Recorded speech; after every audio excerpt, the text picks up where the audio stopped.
You are. I'm Jeffrey Daugherty, the Christian whistleblower, coming to you from the original NC Whistleblower Bunker Studio.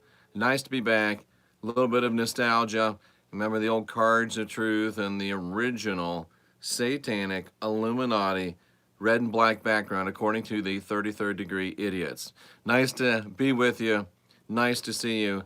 Glad all of you took the time to join us here for another bit of podcast tonight. We'll have, not from the NCK bunker, but from a remote location. We will have, what will we have tonight? We will have The Last Stand with Jay Campbell. It's going to be a very, very important broadcast tonight as we get revved up heading into LeakCon, RexCon, whatever you call it, in May. So I wanted to talk to you about a subject today which is very important, and it's a subject which has become apparent, the importance of which has become even more apparent to me over the last few days. VJB 1976, nice to see you. Hall, nice to see you. It's become even more important to me, Sterling's there, even over the last few days. And I want to talk about the subject of the power of the tongue, the power of life and death in your tongue, the importance of taking every thought captive, because thoughts are things, and then thoughts become words, and then the words, and the one, the only, Jenny Constantine is in the chat room. Nice to see you, Jenny. We need to do another show here really quickly. Let's get it together. So Jesus said a few things about this, and we know there might have been a Jesus, there might not have been a Jesus. But one thing we do know is there is a Jesus figure around which a message has coalesced, and that message still has the ability to do great things in the lives of people. I think it's the message of the original Elohim. We talked yesterday about the Elohim. We are the Elohim, and if you're complaining about why doesn't God do something, yes, let's do it. I forgot my thought. But we are, if you're complaining about God, waiting for God to do something, you need to do something because you're God. And because you're divine, because you're sovereign, and because you're free, your speech has great power. You remember reading in the book of Genesis, whether it's real or not, it's a principle that the gods said, "Let there be light," there was light.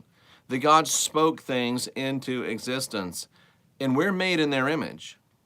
We're made after their likeness. So what they can do, we can do. We just don't know what we're doing. So the power of your tongue, the power of your mouth, the power of your words, do speak into existence things just as real as the things spoken into existence by those Elohim that we read about in the Bible. The old gods, the good gods, the bad gods. Well, we may be the last generation of real humans, and we're the next generation of real gods. So I believe that, and that's what we're going to be doing moving forward. But we've got to understand, life and death is in the power of our tongue. Life and death is in the power of our tongue. That means that when you're speaking, when you're talking, you're either going to be speaking words of life or you're going to be speaking words of death into your existence and into the existence of those that are around you. Now, if you're a person that speaks words of life and health and prosperity and joy and peace and comfort, then the people that are around you are very happy to be around you. They're very lucky to be around you. They're very privileged to be around you. And if you're a person that, somebody asked me, are there no neutral words? Asked Stephen Reed. There are no neutral words. Here, let me answer that by asking you a question. Is there any neutral intention? When you say something, when you think something, do you ever think it neutrally, or do you have some intention behind it? Is there neutral intention? That's really the answer to that question. Think about that. But when you're speaking words of life, you're speaking words of life into your life. When you're speaking words of power, you're speaking words of power into your life and into the world around you, ladies and gentlemen. Into the world around you. Rachel was just speaking with the leprechauns. I don't find that impossible to believe. Conversely, if you are speaking in, you all speak in the double speak of Scientology. Well, let me lay something on you. Since you're obviously ignorant of true spirituality and the workings thereof, this is just for free. I'll just throw this in, and I shouldn't look at the comments, but I'll just throw this in. I happen to be sitting about 2 miles from the headquarters, the world headquarters of Scientology. And I grew up here. I was here before Scientology was here. And I happen to have the 18 books, basic books of Scientology, right here. Look at this, right over there, ladies and gentlemen. Right over there. You see that on the top shelf? Those are the 18 basic books of Scientology. Right there inside the original NCK bunker. Look at that. The original 18 books of Scientology. These are called the 18 basic books. Look at that. There they are. The 18 basic books of Scientology. And there's the Urantia book and the Nag Hammadi. But there they are. So what does that mean? Does that mean that I'm a Scientologist? Well, does that mean that I'm a follower of the Urantia doctrine? Does that mean that I'm a disciple of Tom Brady? Does that mean I'm a disciple of William Bramley? Does that mean I'm a disciple of Kenneth Wiest because I look at his New Testament book? Does that mean that I'm a disciple of Star Magic? Or does it mean that these are books that I study? That these are books that I've read? That these are books that I've looked for concepts in? And let me tell you a little something about Scientology. Just a long answer to a short, stupid statement. Scientology, there's nothing original in Scientology. Let me tell you what Scientology is. Scientology is L. Ron Hubbard going around the world, meeting with people, talking with people, and cherry-picking ideas and thoughts that he found to work within spiritual reality. Scientology is a collection of spiritual technologies. And some of them work. The problem with Scientology is it's a collection of many workable spiritual technologies that is administrated within a fear and guilt, top-down, bureaucratic, trapping control matrix. That's the problem with Scientology. A lot of its technology is good, but the way it rolls it out and the way it traps people and enslaves people and locks them into a fear and guilt control matrix is bad. It's just like Christianity. There's some good concepts in Christianity. But the problem is they show you, oh, look, we've got these good concepts, so we're going to lock you down because we're the only one that has concepts. And unless you believe us and do what we say, you can't apply these concepts. That is bull, you know what? They are spiritual technologies, ladies and gentlemen. They're spiritual technologies. Spiritual technologies can be applied by anyone that wants to apply them. And believe it or not, your speech, no, that wasn't Hubbard actually that said that. That's Heinlein said that, but it doesn't matter. Your speech is a spiritual technology. And if you speak words of life, you will get life. If you speak words of death, you will get death. If you speak words of power, you'll get power. If you speak words of weakness, you'll get weakness. If you speak words of fear, you'll get fear. And let me lay this on you. Again, one of my favorite hobby horses. If you listen to words of fear, you're going to have fear in your life. If you listen to words of worry, you're going to have worry in your life. If you listen to words of dread, you're going to have dread in your life. Why you want to listen to all these gloom and doom, oh my God, we're going to die YouTube channels is beyond me. You have that stuff in your life, cycling in your life, circling in your life, creating in your life, because life and death is in the power of the tongue. And you have the choice to decide what you want to do with it. It's just difficult because Jesus said something else about the tongue. He said, the tongue is an unruly evil. Life and death is in the power of the tongue. The tongue is an unruly evil, meaning your tongue can speak life, it can speak death, but it's hard to control it. Even people that talk for a living, like yours truly, you know, if you've listened to me more than 5 minutes, you know I say things that I probably shouldn't say. You know I go off sometimes and say things that probably could have gone without being said. And that is, at the end of the day, the inability to control your tongue. It's like I've said many times, and it'll probably continue to be true. I have the right to remain silent. I just don't always have the ability. And you're the same way. But thankfully, I don't have problems saying things that speak death into my life. I don't have problems saying things that speak fear into my life. I don't have problems saying things that speak worry into my life. I don't have the negative fantasies of, oh my God, what happens if I go up and I ask her out and she laughs at me and then everybody in the bar starts laughing at me and then I feel really stupid. I don't have that stuff anymore. I don't ask people out anymore, but the point being, my mind would be I could go ask her out and we could fall in love and get married and be in Vegas tonight. See, positivity. You never know what's going to happen. But you thinking positive makes positive happen. Thinking negative makes negative happen. But I don't have negative thought problems. I have idiot thought problems. I have idiot thought problems. People say something stupid, and before, even though I have the right to remain silent, I lack the ability. And before I know it, I'm calling somebody stupid, calling somebody an idiot, rhetorically eviscerating somebody for being dumb. But sometimes they're not dumb. Well, sometimes they're innocently dumb. And maybe when I whack them really hard, they don't come back around, and maybe they should have. So I've got to get myself better on responding to those that are unsophisticated. And I'm working on that. But your tongue's an unruly evil. It's not hard. It's not easy to control. It's not easy to control. But yet, life and death are in the power of your tongue. So you've got to learn to control it. So what do? Life and death's in the power of my tongue. My tongue's an unruly evil. What the heck do I do?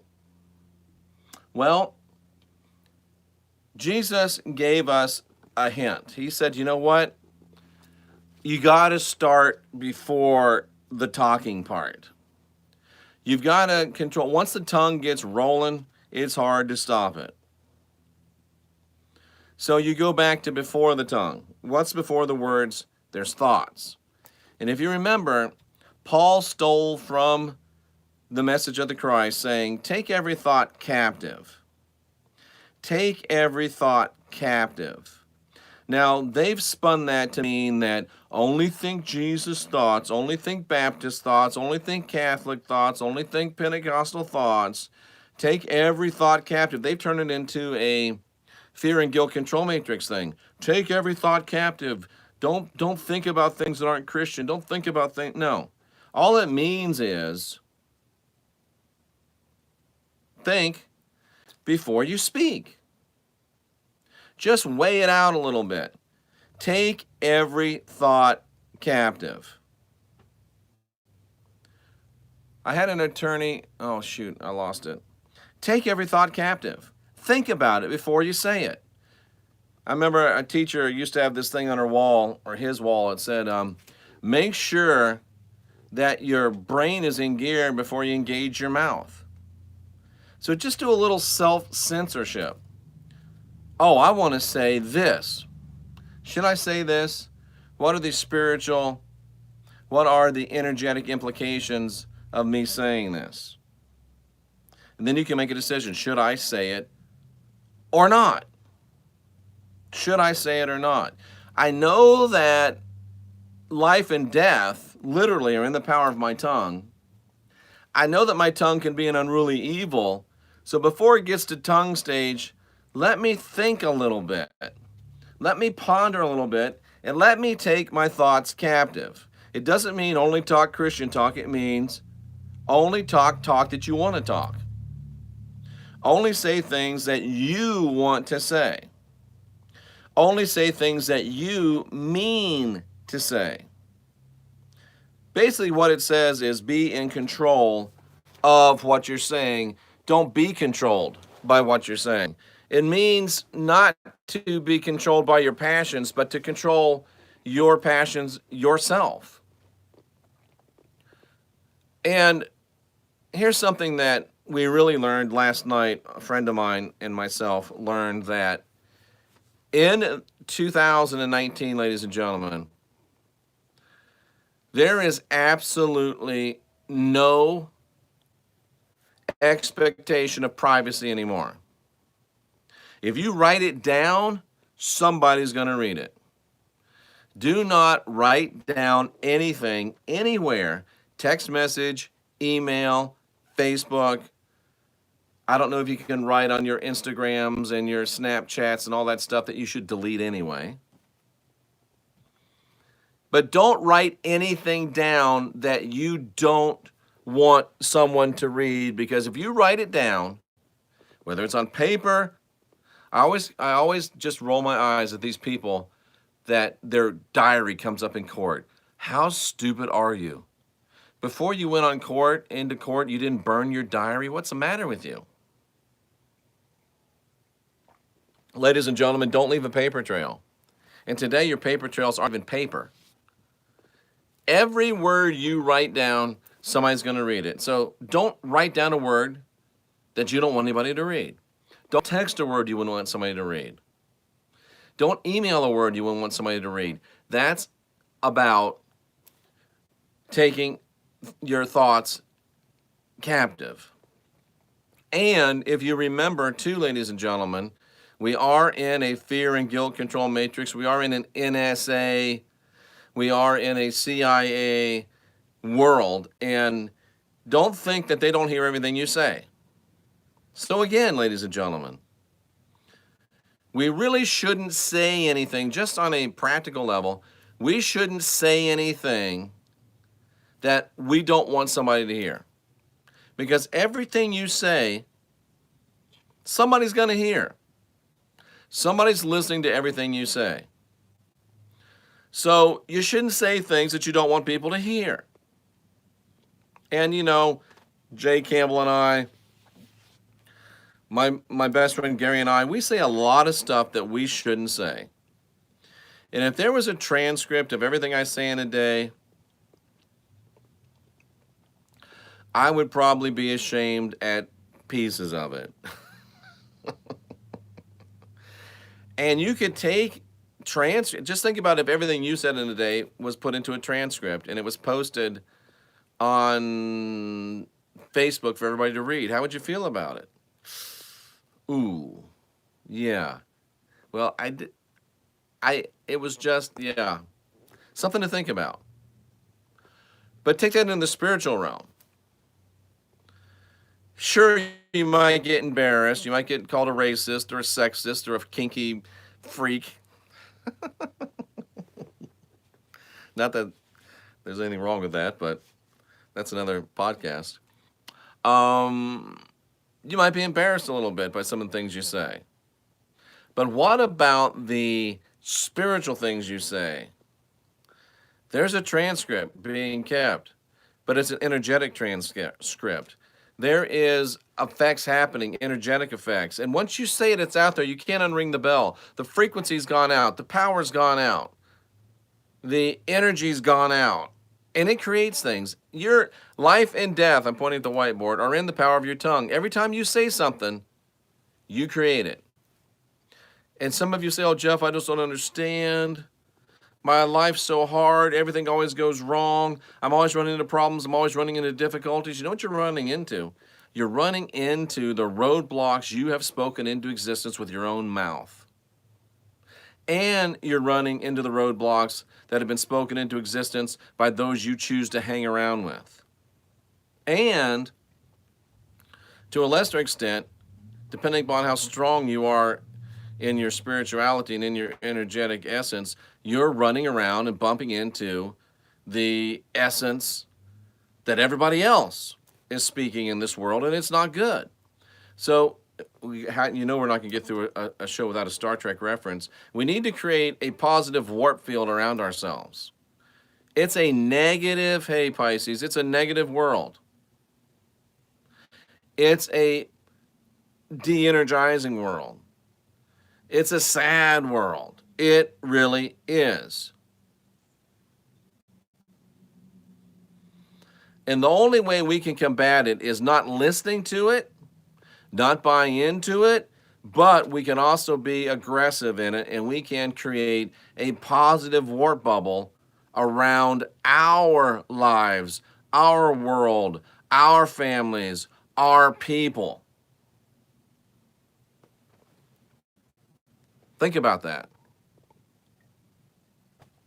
So there's the very practical level of controlling, of taking captive the thoughts, because your tongue's an unruly evil, and life and death is in the power of your tongue. If you think something about some dummy, or about your ex-wife, or about your current wife, or about your ex-husband or your current husband, don't let it get to a word, don't let it get to something written down if it's not something you don't want repeated. Practical. Spiritual, don't let it get to a place where it gets thought, where it gets meditated upon, or where it gets spoken, if it won't be beneficial to you or those around you in your life. It's a high calling, it really is. And it's a hard calling, and it's a lot of thought and a lot of thinking and a lot of diligence. But we know that life and death are in the power of our tongue. We've all killed with our tongues, and we've all spoken life with our tongues. We know that our tongues are an unruly evil. We've all had the times where they ran off and said some things or did some things that we had wished they wouldn't have. And we all know that we can take our thoughts captive for Christ, for ourselves, before it gets to that runaway place. But it takes work. It takes difficult. And it's not easy. You gotta make the commitment, though. For practical reasons, it'll keep you out of a lot of trouble. And for spiritual reasons, it'll keep you out of living in trouble, and it'll create much better life environments for you. It's just that simple. It's just not that easy. But we can do it. We can do it. On a practical level, we need to do it so we don't end up looking stupid or inadvertently hurting somebody's feelings. And my sister left me a voicemail. On a spiritual level, we've got to do it because the words that we speak and really the thoughts that we think. And remember this. Well, I have a bad thought. Oh my God, I'm going to condemn myself. No, you can't keep a bird from flying over your hair. You can't keep a bird from flying over your head. You cannot keep a bird from flying over your head, but you can keep a bird from building a nest in your hair. So,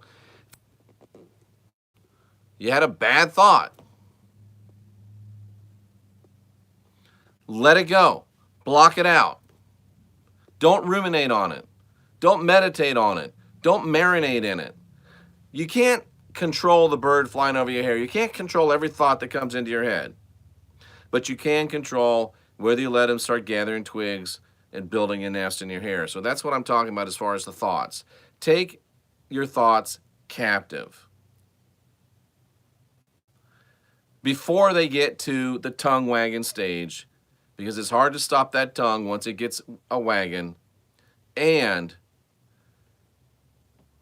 once it says something, or once you begin to ruminate, then you're creating life and death with the power of your thoughts and the power of your tongue.